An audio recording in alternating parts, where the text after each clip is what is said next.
नमस्कार दोस्तों, सच्चो सतराम वेब सीरीज़ के अगले एपिसोड में मैं राहुल चेलानी आप सभी लोगों का हार्दिक स्वागत करता हूं। संत सतराम दास जी किशोर अवस्था से अब आगे निकल चुके हैं और यहीं से सच्चे साईं के चमत्कारों की कहानियों का शुभारंभ होता है।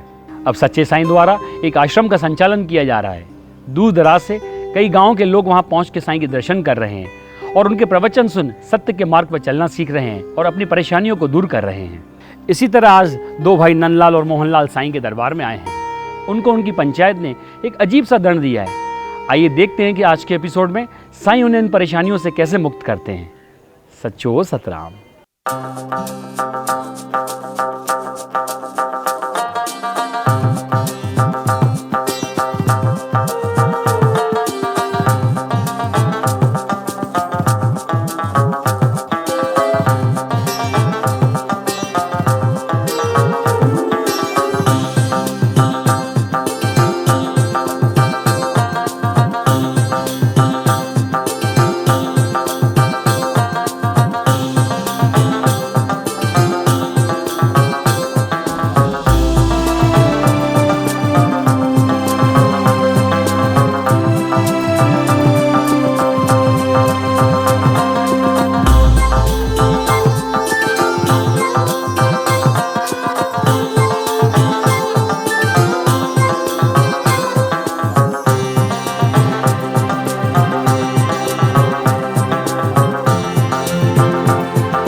कहो, मैं तुम्हारी क्या मदद कर सकता हूँ? मैं नंदलाल और ये मेरा भाई मोहनलाल, हम दोनों मीरपुर गांव से आए हैं और बहुत बड़ी मुसीबत में हैं। इसलिए प्रभु हम आपकी शरण में आए। कहो, अपनी परेशानी मुझे निसंकोच कहो। साईं, गांव की पंचायत ने बिना किसी दोष के मुझे दोषी ठहरा दिया और ये फैसला सुनाया कि हम दोनों भाई अपनी बेटियों को पंचायत के किसी सदस्य के यहाँ ब्याह दें, अन्यथा हमको बिरादरी से अलग कर दिया जाएगा। साईं, आप ही बताइए साईं, हम मैं क्या करूं? पंचायत का फैसला बहुत बड़ा अन्याय है। हम दोनों की तो कोई पुत्री भी नहीं है। हम लोगों को परिवार के साथ गांव से बाहर निकाल दिया जाएगा। तुम निश्चिंत रहो, ईश्वर तुम्हारी समस्या का समाधान जरूर निकालेगा। तुम अपनी पंचायत के सदस्यों को मेरे आश्रम में ले आओ, मैं स्वयं उनसे बात करूंगा। जो आज्ञा करूं।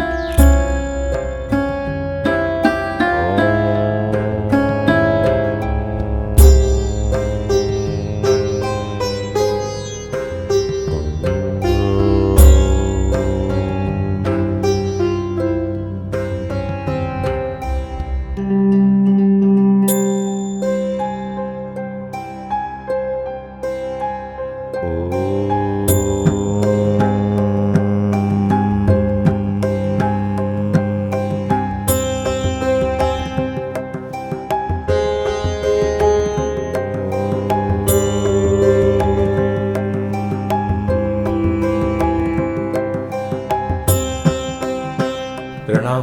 प्रणाम साईं। क्या बात है साईं, आपने हमें यहाँ क्यों बुलाया? मैंने आप लोगों की पंचायत के बारे में बहुत सुना है। आपकी पंचायत बहुत दूर दूर तक मशहूर है। आपकी पंचायत में विद्वान, गुणी और समझदार सदस्य हैं।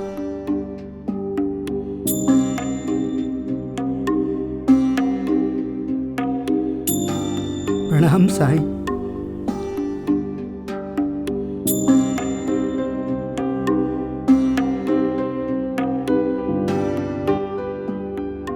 अगर तुम्हारी पंचायत ने भाई नंदलाल और मोहनलाल को दोषी करार दिया है तो आपकी पंचायत गलत तो हो नहीं सकती। जरूर ये दोषी होंगे जिसकी सजा ये भुगतने के लिए तैयार है। माननीय पंचों, मेरी आपसे एक विनती है कि दोषी को सजा जरूर दो, लेकिन ऐसी जिसका वो भुगतान कर सके। अब जो चीज उसके पास है ही नहीं, वो कहां से देगा? आप कहना क्या चाहते हैं साईं? आपकी पंचायत का फैसला है कि ये अपनी कन्या का विवाह आप में से किसी एक के कुल में करवाएं। अब इन दोनों के यहां कन्या संतान तो है ही नहीं, तो ये आप लोगों के कुल के साथ रिश्ता कैसे कर सकते हैं?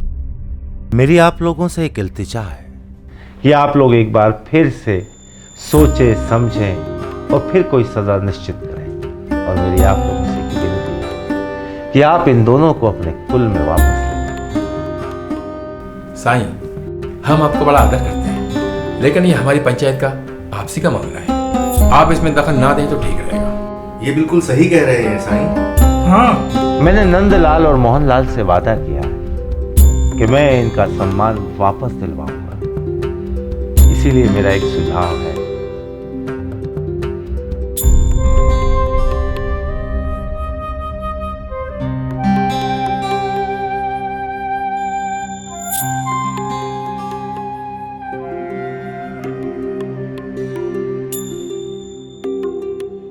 ये मेरी बेटी है। मेरी आप लोगों से एक विनती है, इन दोनों की तरफ से मैं इसका विवाह आप भाइयों में से किसी एक के कुल में करवाना चाहता हूँ और आप इन्हें अपनी बिरादरी में वापस ले। साईं, आप अपनी बेटी को यहाँ पर लाकर हमें धमका रहे हैं। आपकी बेटी से अब हम लोगों में से कोई भी रिश्ता नहीं जुड़ेगा और लोगों को तो हम अपनी बिरादरी में बिल्कुल नहीं लेंगे। आपकी पंचायत का फैसला था कि ये अपनी कन्या का विवाह आप में से किसी एक के कुल में करें। अब भगवान ने इन्हें पुत्री दी ही नहीं, इसलिए ये मेरी बेटी को गोद ले रहे हैं। अब इसका विवाह और कन्यादान यही कराएंगे। नहीं साईं, आपका ये प्रस्ताव हमें मंजूर नहीं। आप लोगों की दो जबानें क्यों हैं? आप किसी मिर्गी के मरीज की तरह जबान को इधर से उधर घुमा रहे हैं।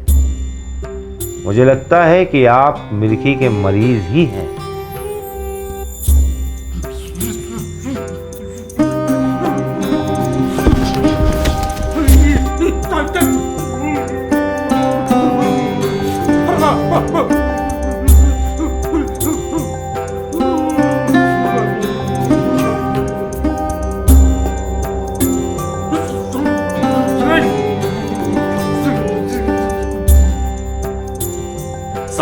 साईं, हमें माफ कर दीजिए। हम अपना फैसला वापस लेते हैं साईं। साईं, हम नंदलाल और मोहनलाल को अपनी बिरादरी में वापस दे देंगे। साईं, साईं, आप पंच बापर मिर्गी ठीक कर दीजिए साईं। इसको माफ कर दिए साईं।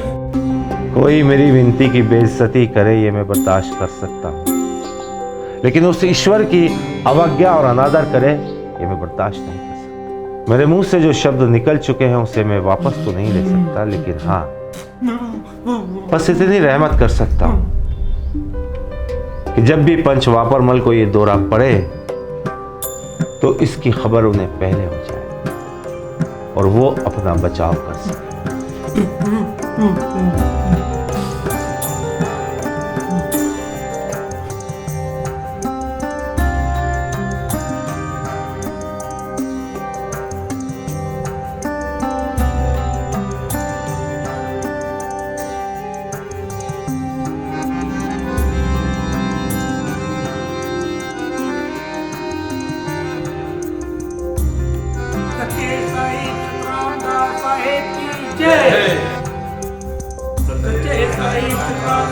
माता है।